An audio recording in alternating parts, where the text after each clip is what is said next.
didn't start this war, but under President Trump, we are finishing it. Their war on Americans has become our retribution against their Ayatollah and his death cult. Bharat মহাসাগরের নীল জলে ডুবে গেছে একটি যুদ্ধ জাহাজ। মধ্যপ্রাচ্যে জ্বলছে প্রতিশোধের আগুন, আর বিশ্ব রাজনীতির আকাশে ভাসছে তৃতীয় বিশ্বযুদ্ধের আতঙ্ক। একদিকে ইরান প্রতিশোধের বার্তা দিচ্ছে, অন্যদিকে আমেরিকার বিরুদ্ধে আন্তর্জাতিক আইন ভাঙার অভিযোগ তুলছেন ইউরোপের নেতারা। স্পেনের প্রধানমন্ত্রী পেদ্রো সানচেজ সরাসরি সতর্ক করেছেন, বোমা ফেলে কোনো সমস্যার সমাধান হয় না, তাহলে কি সত্যি বিশ্ব আবার এক ভয়ঙ্কর সংঘর্ষের দিকে হাঁটছে? তেলের রুট, গুপ্তচর যুদ্ধ, ড্রোন হামলা আর প্রতিশোধের রাজনীতি সব মিলিয়ে কি শুরু হয়ে গেছে এক নতুন বৈশ্বিক অস্থিরতার অধ্যায়? এই সংঘাত কি শুধু মধ্যপ্রাচ্যের সীমায় আটকে থাকবে, নাকি তার আগুন ছড়িয়ে পড়বে গোটা পৃথিবীতে? নমস্কার, আমি মধুরিমা ভৌমিক, আর দৈনিক সংবাদ অনলাইনে আপনারা দেখছেন সত্যি আসলে বেদনাদায়ক। ভারত মহাসাগরের গভীর নীল জলে ঘটে গেলেও এমন এক ঘটনা যা বিশ্ব রাজনীতির মানচিত্র কাঁপিয়ে দিতে পারে। ইসরায়েলের বোমা বর্ষণে তেহরানে যখন ধ্বংসস্তূপ, খামেইনিকে ঘিরে উত্তেজনা, আর শতাধিক ফুলের মতন ফুটফুটে শিশুর মৃত্যুর খবর নিয়ে বিশ্বজুড়ে নিন্দা চলছে, ঠিক সেই সময় সমুদ্রের বুকে নেমে এলো আরেক দুঃসংবাদ। ইরানের সবচেয়ে আধুনিক যুদ্ধ জাহাজ, যাকে মাত্র 24 ঘন্টা আগে ভারতেই স্বাগত জানানো হয়েছিল, সেটি ডুবে গেছে সমুদ্রের অতল গহ্বরে। সঙ্গে প্রাণ হারিয়েছেন শতাধিক ইরানি নৌসেনা। কেউ বলছে এটা আমেরিকার কৌশলী চাল, কেউ বলছে সরাসরি বিশ্বাসঘাতকতা। কিন্তু ভয়টা অন্য জায়গায়, কারণ এমন দৃশ্য পৃথিবী শেষ দেখেছিল 1982 সালের ফকল্যান্ড যুদ্ধের সময়। তারপর 4 দশকেরও বেশি সময় ধরে কোনো দেশ এভাবে শত্রুর যুদ্ধজাহাজ ডোবানোর দুঃসাহস দেখায়নি। এখন প্রশ্ন একটাই, এটা কি তৃতীয় বিশ্বযুদ্ধের সূচনা? শ্রীলঙ্কার উপকূল থেকে আসা এই খবর প্রতিরক্ষা বিশেষজ্ঞদের কপালে চিন্তার ভাঁজ ফেলেছে, কারণ এটা কোনো সাধারণ সামরিক ঘটনা নয়। সমুদ্রের বুকেই যেন লেখা হলো মৃত্যুর নতুন অধ্যায়। দ্বিতীয় বিশ্বযুদ্ধের পর আমেরিকার এমন সরাসরি হামলা কার্যত নজিরবিহীন। ততটাই নজিরবিহীন ইরানের প্রত্যাঘাত। মাত্র 48 ঘন্টায় যে পাল্টা আঘাত এসেছে, তা গত 25 বছরে কোনো দেশ আমেরিকার বিরুদ্ধে করে দেখাতে পারেনি। ইরান একসঙ্গে মধ্যপ্রাচ্যে ছড়িয়ে থাকা আমেরিকার 9টি মিলিটারি বেস উড়িয়ে দিয়েছে। খবর অনুযায়ী ইরানের এমন বেনজির প্রত্যাঘাতে 6 জন মার্কিন সৈন্য মারা গিয়েছেন। আহতের সংখ্যা বহু। এখানেই শেষ নয়, আমেরিকার 4টি ফাইটার জেট মাটিতে নামিয়ে দিয়েছে ইরান। এর সঙ্গে গালফের বুকে থাকা আমেরিকার 3টি গুরুত্বপূর্ণ দূতাবাসের সামনে ড্রোন বোমা ফেলা হয়েছে। এই পাল্টা আঘাতের রাজনৈতিক প্রতিধ্বনি পৌঁছে গেছে আমেরিকার ভেতরেও। ওয়াশিংটনে এখন উত্তপ্ত বিতর্ক। মার্কিন কংগ্রেসে বিরোধীরা সরকারের সিদ্ধান্ত নিয়ে তীব্র প্রশ্ন তুলছে।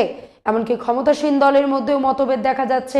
মধ্যপ্রাচ্যে ব্যবসা করা বড় বড় মার্কিন কোম্পানিগুলো পরিস্থিতি নিয়ে উদ্বেগ প্রকাশ করছে, কারণ এই সংঘাত তাদের ব্যবসা এবং নিরাপত্তা দুটোই ঝুঁকির মুখে ফেলেছে।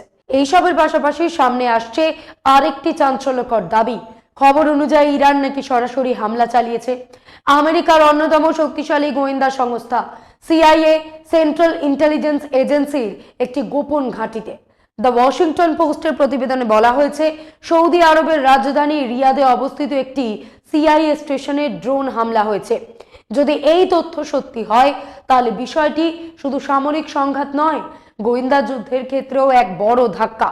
কারণ সিআইএ কে বহুদিন ধরেই বিশ্বের সবচেয়ে শক্তিশালী গোয়েন্দা নেটওয়ার্কগুলোর অন্যতম বলে ধরা হয়। অন্যদিকে ইসরায়েলের মোসাদের মতন সংস্থার নির্ভুল গোয়েন্দা তথ্য নিয়েও সব রকম আলোচনা হয়। কিন্তু এখানে বড় প্রশ্নটা অন্য জায়গায়। এত কঠোর অর্থনৈতিক নিষেধাজ্ঞা এবং আন্তর্জাতিক চাপের মধ্যেও ইরান কিভাবে এমন নির্দিষ্ট তথ্য পেল? কারণ এই ধরনের গোয়েন্দা ঘাঁটির অবস্থান সাধারণত প্রকাশ্যে থাকে না। অনেক সময় একই শহরের একটি সাধারণ ভবনের মধ্যেই গোপনে এমন অফিস চালানো হয় যার অস্তিত্ব বাইরের মানুষ তো দূরের কথা, অনেক সময় স্থানীয় প্রশাসনও জানে না। যদি সত্যি এমন হামলা হয়ে থাকে, তাহলে এর অর্থ দ্বারায় গোয়েন্দা যুদ্ধের নতুন এক অধ্যায় শুরু হয়েছে। আর সেই যুদ্ধের ছায়া এখন স্পষ্টভাবেই পড়ছে মধ্যপ্রাচ্যের উত্তপ্ত ভূ রাজনীতির ওপর। গোয়েন্দা সংস্থার ঘাঁটি সাধারণত এতটাই গোপনে রাখা হয় যা প্রকাশ্যে আসে না। কিন্তু যদি সত্যি সেখানে হামলা হয়ে থাকে, তাহলে স্বাভাবিকভাবেই প্রশ্ন উঠছে, ইরান সেই তথ্য পেল কোথা থেকে? একই সময় আরেকটি গুরুত্বপূর্ণ খবর সামনে এসেছে। সৌদি আরবের প্রতিরক্ষা মন্ত্রক জানিয়েছে তাদের একটি বড় তেল স্থাপনায় ড্রোন হামলার চেষ্টা হয়েছে। রাস ট্যানুরা রিফাইনারি, যা বিশ্বের অন্যতম গুরুত্বপূর্ণ তেল শোধনাগার। প্রাথমিক তদন্তে বলা হয়েছে হামলার চেষ্টা হলেও বড় ধরনের ক্ষতি হয়নি। তবে ঘটনাটির গুরুত্ব এখানেই যে অল্প সময়ের মধ্যে এটি দ্বিতীয়বার যখন সৌদি আরবের তেলের পরিকাঠামোকে লক্ষ্য করে আক্রমণের চেষ্টা হয়েছে। আর তেল রিফাইনারি লক্ষ্যবস্তু হলে তার প্রভাব কিন্তু শুধু একটি দেশের মধ্যে সীমাবদ্ধ থাকে না, তা ছড়িয়ে পড়ে পুরো বৈশ্বিক জ্বালানি বাজারে। এই পরিস্থিতিতে আন্তর্জাতিক প্রতিক্রিয়াও বাড়ছে। বিশেষ করে স্পেনের প্রধানমন্ত্রী পেদ্রো সানচেজ প্রকাশ্যে আমেরিকা এবং ইসরায়েলের সমালোচনা করেছেন। তিনি বলেছেন, আন্তর্জাতিক আইন এবং কূটনৈতিক প্রক্রিয়াকে উপেক্ষা করলে পরিস্থিতি আরো বিপজ্জনক হয়ে উঠতে পারে। সানচেজ স্পষ্ট করে বলেছেন, আন্তর্জাতিক আইন ভাঙার অধিকার কারণ নেই। তার মতে, কোনো সমস্যার সমাধান বোমা ফেলে করা যায় না। ইরানের অভ্যন্তরীণ নীতির সমালোচনা যেমন করা যায়, তেমনি অন্য দেশের ভূখণ্ডে হামলা করাও আন্তর্জাতিক আইনের বিরুদ্ধে। এই দুই বিষয়কেই একই সঙ্গে দেখতে হবে। সানচেজ আরও সতর্ক করেছেন, অতীতের ভুল যেন আবার না করা হয়। যুদ্ধ শেষ পর্যন্ত সাধারণ মানুষকেই সবচেয়ে বেশি ক্ষতিগ্রস্ত করে, আর আন্তর্জাতিক আইন মূলত সেই সাধারণ মানুষকেই রক্ষা করার জন্য। ইউরোপে এই কথাগুলো নতুন নয়, কারণ অনেক ইউরোপীয় দেশ এখনো মনে করে ইরান যুদ্ধের সময় যে সিদ্ধান্তগুলো নেওয়া হয়েছিল তার ফলাফল পরে গোটা অঞ্চলের ওপর ভয়াবহভাবে ফেলেছিল। সাদ্দাম হোসেনের পতনের পর যে অস্থিরতা তৈরি হয় তার ঢেউ ইউরোপ পর্যন্ত পৌঁছেছিল, বিশেষ করে অভিবাসন সংকটের মাধ্যমে। তাই এখন ইউরোপের একাংশ বলছে নতুন কোনো সামরিক অভিযানের আগে ইতিহাসের সেই অভিজ্ঞতাগুলো মনে রাখা জরুরি। কারণ যুদ্ধ শুরু করা সহজ, কিন্তু তার পরিণতি সামলানো অনেক কঠিন। সব মিলিয়ে স্পষ্ট, এই সংঘাত এখন শুধু সামরিক ময়দানেই সীমাবদ্ধ নেই। এর প্রভাব ছড়িয়ে পড়ছে গোয়েন্দা যুদ্ধ, জ্বালানি নিরাপত্তা এবং আন্তর্জাতিক রাজনীতির প্রতিটি স্তরে। আর তাই বিশ্বজুড়ে এখন সবাই তাকিয়ে রয়েছে পরবর্তী পদক্ষেপ কি হতে পারে। সব মিলিয়ে পরিস্থিতি এখন সত্যিই অস্থির। যুদ্ধের 6 দিনের মাথায় দাঁড়িয়ে এটা পরিষ্কার যে মধ্যপ্রাচ্যের এই সংঘাত শুধু আঞ্চলিক সীমার মধ্যে আটকে নেই, এর রাজনৈতিক এবং অর্থনৈতিক ধাক্কা পৌঁছে যাচ্ছে বিশ্ব রাজনীতির কেন্দ্রেও। এখানেই বড় প্রশ্ন, এই উত্তেজনা কি এখানেই থামবে, নাকি আরো বড় সংঘাতের দিকে এগোবে? কারণ সংঘাত আরো তীব্র হলেই তার আগুন ছড়িয়ে পড়বে গোটা বিশ্বে। গত বছরের শেষ দিকে আমেরিকার কড়া অর্থনৈতিক চাপ এবং নিষেধাজ্ঞার ফলে ইরানের অর্থনীতি প্রবল চাপে পড়েছিল। মূল্যবৃদ্ধি বেড়েছিল, ব্যবসায়ী থেকে সাধারণ মানুষ প্রায় সবাই প্রতিবাদে রাস্তায় নেমেছিল। তখন অনেকেরই মনে হয়েছিল দেশের ভেতরের অস্থিরতা ইরানের ক্ষমতার ইকোসিস্টেম নাড়িয়ে দিতে পারে। কিন্তু পরিস্থিতি হঠাৎ বদলে যায় শীর্ষ নেতৃত্বকে ঘিরে সাম্প্রতিক ঘটনাগুলোর পর। এখন বরং দেখা যাচ্ছে ইরানের বহু শহরে বিপুল সংখ্যক মানুষ রাস্তায় নেমে এসেছে প্রতিবাদে, শোক প্রকাশে এবং এক ধরনের জাতীয় ঐক্যের বার্তা দিতে। অন্যদিকে আমেরিকার ভেতরেও রাজনৈতিক চাপ বাড়ছে, সামনে নির্বাচন, তার উপর মধ্যপ্রাচ্যের এই সংঘাত, সব মিলিয়ে পরিস্থিতি জটিল হয়ে উঠেছে। আন্তর্জাতিক মহলে এমনও আলোচনা চলছে যে উত্তেজনা কমাতে পরোক্ষ কূটনৈতিক যোগাযোগের চেষ্টা হয়েছে, কিন্তু তেহরানের বর্তমান নেতৃত্বের বক্তব্য কঠোর, আপোষের প্রশ্নই নেই। বিশেষ করে তরুণ প্রজন্ম এবং সামরিক নেতৃত্বের একটি বড় অংশ বলছে তার দীর্ঘ লড়াইয়ের জন্য প্রস্তুত। এখন পর্যন্ত যে হামলা পাল্টা হামলা দেখা গেছে, অনেক বিশ্লেষকের মতে সেটাই হয়তো পুরো সংঘাতের শুরু মাত্র। কারণ আধুনিক ক্ষেপণাস্ত্র এবং সামরিক ক্ষমতার অনেকটাই এখনো ব্যবহার করা হয়নি। এই পরিস্থিতিতে বড় প্রশ্নটা থেকেই যায়, ঘটনাগুলো এমন পর্যায়ে কেন পৌঁছলো এবং এখান থেকে পরিস্থিতি কোন দিকে মোড় নেবে? প্রশ্ন তাই এখন আর শুধু ইরান বা আমেরিকার নয়, প্রশ্ন গোটা পৃথিবীর ভবিষ্যৎ। শান্তির শেষ দরজাটা কি বন্ধ হয়ে গেল, নাকি মানব সভ্যতা আরেকটা ভয়ঙ্কর যুদ্ধের দোরগোড়ায় দাঁড়িয়ে রয়েছে? পরিস্থিতি এমন এক বিপজ্জনক মোড়ে দাঁড়িয়ে গেছে যেখানে ইরানের প্রতিক্রিয়া কতটা ভয়ঙ্কর হবে সেটাই এখন বড় প্রশ্ন। কারণ তেহরানে হামলা, শতাধিক মানুষের মৃত্যু, সব মিলিয়ে ইতিমধ্যেই তীব্র ক্ষোভে ফুঁসছে ইরান। এমন পরিস্থিতিতে তারা যদি প্রতিশোধ নিতে যায়, সেই প্রতিশোধ কতটা ভয়াবহ হতে পারে তা নিয়ে দুশ্চিন্তায় বিশ্বজুড়ে কূটনৈতিক মহল। আতঙ্কের বহর বেড়েছে। বিশেষত যুদ্ধের আগুন ভারত মহাসাগর পর্যন্ত চলে এসেছে। আন্তর্জাতিক যৌথ প্রদর্শনী এবং মহড়ায় যোগ দিতে আইরিশ দেনা নামে ফ্রিগেট শ্রেণীর ইরানের জাহাজটা দুদিন আগেই অন্ধ্রপ্রদেশের বিশাখাপত্তনমে এসেছিল। মহড়া শেষ করে সেই জাহাজ ভারত মহাসাগরের বুক চিরে ইরানে ফিরে যাচ্ছিল। শ্রীলঙ্কার দক্ষিণ উপকূলের কাছে আমেরিকান সাবমেরিন তাকে আক্রমণ করে। এখানেই তো বিরাট প্রশ্ন, ভারতের মতন আমেরিকার মিত্র দেশ থেকে প্রদর্শনী সেরে দেশে ফেরার পথে তার উপর আক্রমণ করা হবে কেন? এরপরেও মোদী সরকার মুখ খোলেনি কেন, সেই প্রশ্ন তুলেছে কংগ্রেস। দলের মুখপাত্র পবন খেরা প্রশ্ন করেন, প্রতিবেশী বলয় স্বঘোষিত বিশ্বগুরুর দেশের আর বিন্দুমাত্র প্রভাব অবশিষ্ট নেই নাকি সেটাও আমেরিকা এবং ইসরায়েলের কাছে ছেড়ে দেওয়া হয়েছে? রাজনৈতিক চর্চা বাদ দিন, এটা তো ঠিকই যে এই ঘটনার মধ্যে দিয়ে সেই আন্তর্জাতিক বোঝাপড়ার ভিত্তি ভেঙে গেল যা এতদিন তৃতীয় বিশ্বযুদ্ধের সম্ভাবনাকে দূরে রেখেছিল। আরেকটি বিতর্ক মাথা চাড়া দিচ্ছে, ভারত মহাসাগরে ইরানের যুদ্ধজাহাজ ডোবানো কি আমেরিকার কৌশলী পদক্ষেপ নাকি আন্তর্জাতিক নিয়ম ভাঙার প্রকাশ্য উদাহরণ? কারণ ঘটনাটা এমন একটা সময় ঘটেছে যখন ওই ইরানি জাহাজ আন্তর্জাতিক নৌ মৈত্রী কর্মসূচি সেরে ফিরে আসছিল। আরো বড় প্রশ্ন উঠছে ভারতের দিক থেকেও, কারণ জাহাজটি কিছুক্ষণ আগেই ভারতের উপকূল ছেড়ে গেছিল।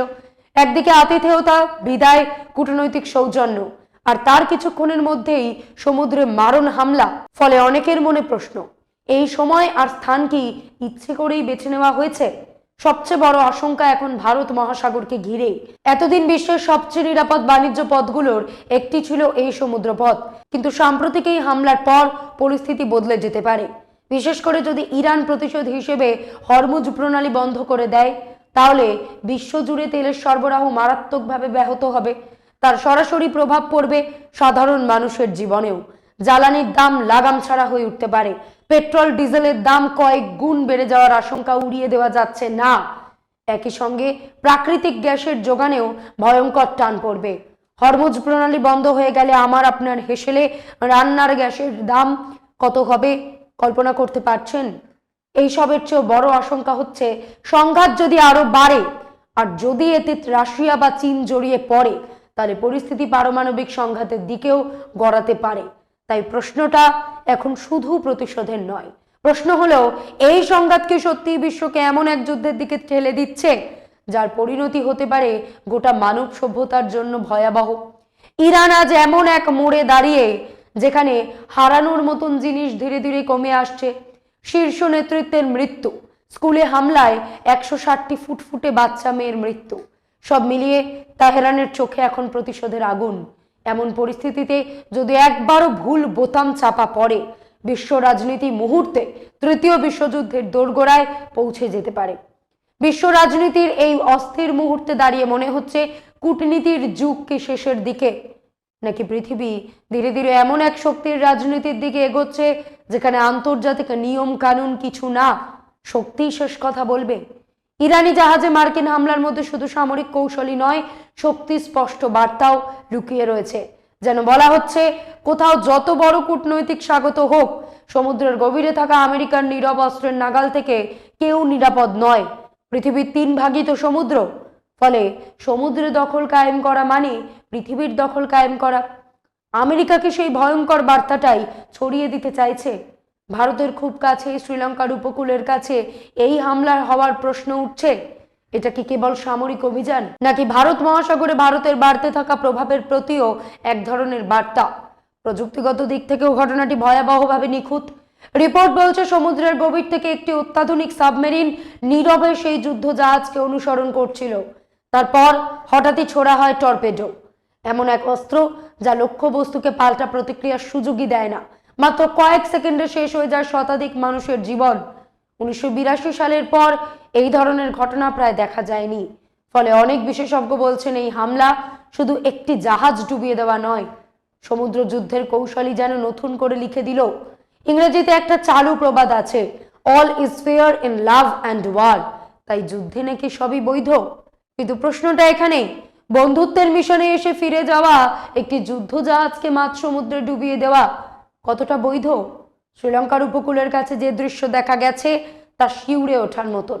সমুদ্রের জল ভেসে উঠেছে তেলের কালো আস্তরণ, তার মাঝখানে উদ্ধার হয়েছে বহু নাবিকের নিথর দেহ। প্রায় 150-র কাছাকাছি ক্রুর মধ্যে অল্প কয়েকজনকে জীবিত উদ্ধার করা গেছে। অনেকেই হয়তো এখনো পর্যন্ত নিখোঁজ, হয়তো তাদের দেহ আর কখনো মিলবে না। তারা সৈনিক ছিল, মৃত্যুর মুখোমুখি হওয়াই যাদের পেশা। কিন্তু যুদ্ধেরও তো কিছু নিয়ম থাকে। সম্মুখ সমরে বীরের মতন লড়াই করে মারা গেলে সেটাকে আত্মত্যাগ বলা যায়। কিন্তু যখন কেউ শান্তি মিশন থেকে ফিরে আসছে আর সমুদ্রের গভীর থেকে হঠাৎ টর্পেডো ছুঁড়ে তাকে ডুবিয়ে দেওয়া হচ্ছে, তখন সেই মৃত্যু আসলে নির্মম হত্যার শামিল। ইরানের যুদ্ধজাহাজ ডুবিয়ে দেওয়ার এই নির্লজ্জ ঘটনাকে অনেকেই বলছেন আগুনে ঘি ঢালা। কারণ আগেই উত্তেজনা চরমে ছিল, আর এখন সেই ক্ষোভ আরো বিস্ফোরক হয়ে উঠেছে। ইরানের অভ্যন্তরে, বিশেষ করে রেভলিউশনারি গার্ডের মধ্যে এই ঘটনাকে শুধু সামরিক আঘাত নয়, সরাসরি সম্মানের ওপর আক্রমণ হিসেবে দেখা হচ্ছে। প্রশ্নটা এখন আর প্রতিশোধ হবে কিনা সেটা নয়, বড় প্রশ্ন হলো সেই প্রতিশোধ কতটা ভয়ঙ্কর হতে পারে। যদি ইরান বিশ্বের সবচেয়ে গুরুত্বপূর্ণ তেলপথগুলোর একটি হরমুজ প্রণালী বন্ধ করে দেয়, তাহলে তার ধাক্কা পুরো বিশ্ব অর্থনীতিতে লাগবে। যদি এই সংঘাত বাড়তে বাড়তে মিসাইল এবং পারমাণবিক শক্তির ব্যবহারের দিকে গড়ায়, তাহলে তার পরিণতি হতে পারে অকল্পনীয়। তখন এই লড়াই আর কোনো একটি অঞ্চলের মধ্যে সীমাবদ্ধ থাকবে না, তার ছায়া পড়বে গোটা পৃথিবীর ওপর। সবশেষে দুটো জরুরি প্রশ্ন। এক, এই সংঘাত কি সত্যিই বিশ্বকে আরো বড় যুদ্ধের দিকে ঠেলে দিচ্ছে? দুই, আর এমন পরিস্থিতিতে ভারত কি নীরব থাকবে, নাকি নিজের অবস্থান আরো স্পষ্ট করে তুলবে? উত্তর এই মুহূর্তে কারোর কাছে পরিষ্কার নয়, কিন্তু একটা বিষয় স্পষ্ট, বিশ্ব রাজনীতির আকাশে অস্থিরতার মেঘ দ্রুত ঘনিয়ে আসছে। আজ এই পর্যন্তই। এমন আরো বিষয় জানতে অবশ্যই সাবস্ক্রাইব করুন, লাইক, কমেন্টে শেয়ার করুন। দেখতে থাকুন দৈনিক সংবাদ, শুধু না আমি যথেষ্ট।